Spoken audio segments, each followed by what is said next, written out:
wabarakatuh. Halo semuanya, kembali lagi dengan saya Indah Tifa Rahma dengan nomor NPM 1210200047. Kali ini kita akan membahas mengenai improve kompetensi. Oke, tak perlu lama-lama lagi, mari kita saksikan video pembelajarannya. Let's go. Oke, kali ini kita akan membahas mengenai improve kompetensi.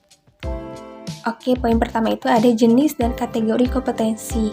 Oke, menurut Lily Spencer dan Sydney Spencer pada tahun 1993, kompetensi adalah karakteristik dasar perilaku individu yang berhubungan dengan kriteria acuan efektif dan atau kinerja unggul di dalam pekerjaan atau situasi.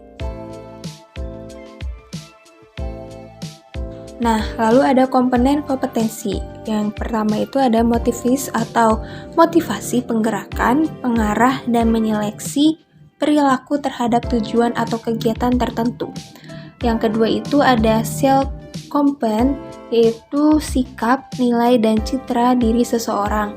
Terus yang ketiga itu ada skill, yaitu kemampuan untuk melaksanakan tugas fisik tertentu atau tugas mental tertentu. Lalu ada traits, yaitu karakteristik fisik dan respon konsisten terhadap berbagai situasi atau informasi.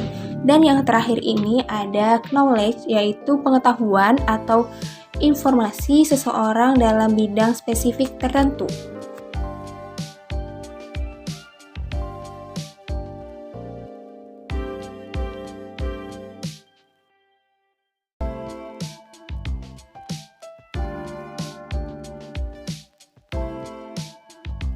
Lalu poin selanjutnya itu ada tingkat perbaikan kompetensi. Yang pertama ada mudah diperbaiki, yaitu mengembangkan orang lain, efisiensi produksi, kinerja tim, keahlian teknis, orientasi pelayanan, dan pengelolaan kinerja.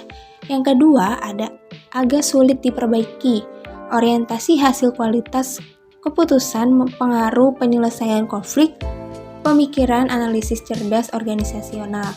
Terus yang ketiga itu ada sulit diperbaiki, yaitu inisiatif, inovasi, integritas, dan kejujuran, pengelolaan tekanan kejiwaan, pemikiran konseptualis, dan fleksibilitas.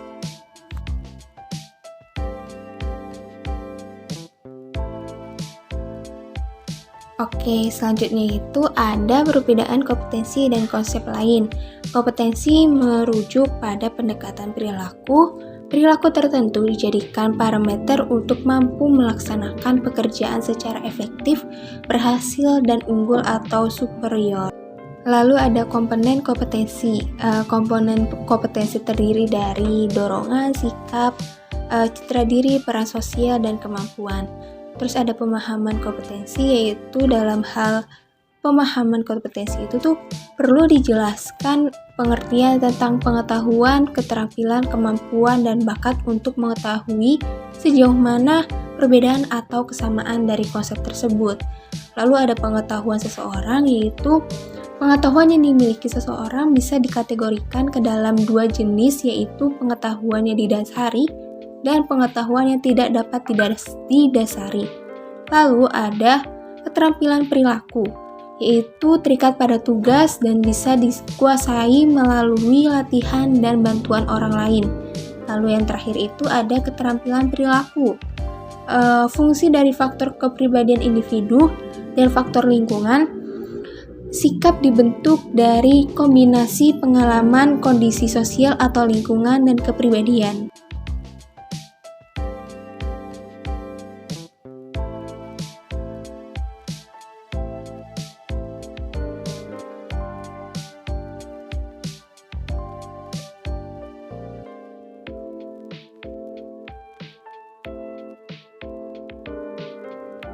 Oke, yang selanjutnya itu ada metode penilaian kompetensi atau alternatif untuk mendesain kompetensi. Yang pertama itu ada mendesain studi terbaik atau klasik dengan menggunakan sampel. Yang kedua itu desain studi pendek dengan panel ahli. Yang ketiga itu ada studi terhadap pemegang jabatan dan pekerjaan di masa depan. Oke, selanjutnya itu ada tahap untuk merancang studi kompetensi. kita persingkat aja. Yang pertama itu ada menetapkan kriteria, lalu yang kedua itu ada mengidentifikasi kriteria sampel, yang ketiga ada metode pengumpulan data bervariasi, yang keempat ada analisis data dan pengembangan model, yang kelima ada validasi model kompetensi, dan yang terakhir itu ada mempersiapkan penerapan model kompetensi.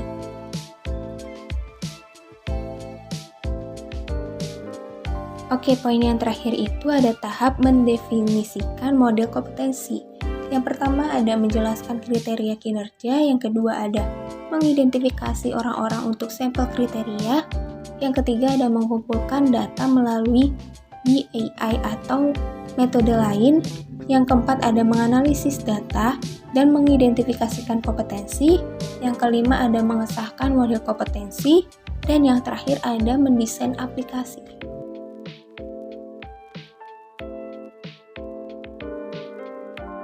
Oke, segitu saja materi yang bisa saya sampaikan kepada kalian semua. Kurang lebihnya saya mohon maaf. Semoga materi ini bisa bermanfaat bagi kalian. Assalamualaikum warahmatullahi wabarakatuh. See you di video selanjutnya. Bye-bye.